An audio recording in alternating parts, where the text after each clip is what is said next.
Samantala, pinangangambahang abutin pa ng isang linggo bago humupa ang baha sa Kalumpit, Bulacan. Ang latest doon tinutukan live ni June Veneracion. June?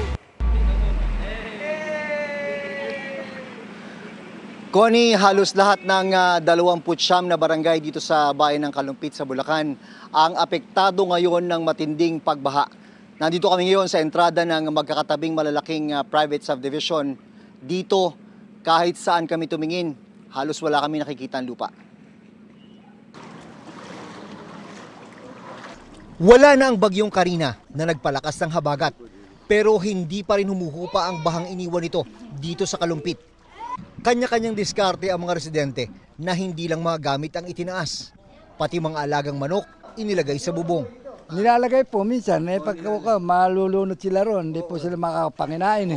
Kaya po nilalagay po namin, binubuhat namin dyan. Tapos paparabulan na lang po namin sa ibabaw ng pagkain. Kung meron kang sasakyan, lugi ka rito. Kaya ang iba, bangka ang nakaparada sa bahay. Nung nabili namin to, bali 7,000. Yun.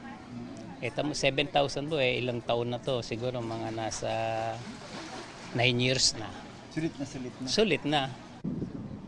Walang sinino ang baha kahit mga taga-private subdivision. Kung sa mga nakaraang pagbaha, meron pang lupang makikita sa kanilang lugar.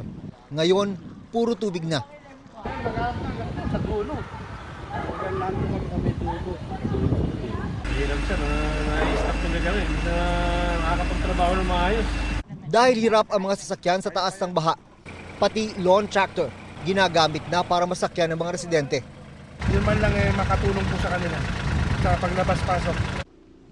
Ang mga eskwelahan, kung hindi lubog, ginagamit na evacuation center. Kaya walang katiyakan kung kakayanin bang magbukas ng klase sa Lunes. Nasa mahigit 127,000 ang apektadong residente sa Kalumpit. Sa ngayon po, halos lahat talagang lumubog, 29 barangay. Lalo na yung mga subdivision ngayon. Ito po medyo matagal kasi nga kasabay ng high tide. Yung high tide, nandiyan na talaga yan eh. Dahil catch basin ng bayan ng Kalumpit, naging parte na ng buhay ng mga taga rito ang baha. Palayan talaga itong aming kinatatayuan, pero kita nyo naman ngayon, naging instant na swimming pool para sa mga bata at iba pang residente nitong barangay Sapang Bayan dito sa Kalumpit, Bulacan. Epekto ito ng mga matinding pag-ulan na sinabayan pa ng high tide at pagpapakawala ng tubig ng dalawang dam, yung Ipo Dam at Bustos Dam. Kaya yung mga taga rito, tingnan nyo naman, meron silang bagong libangan. Sa bayan naman ng Hagonoy, sa gitna ng baha, natuloy pa rin ang prosesyon para sa piyesta sa lugar.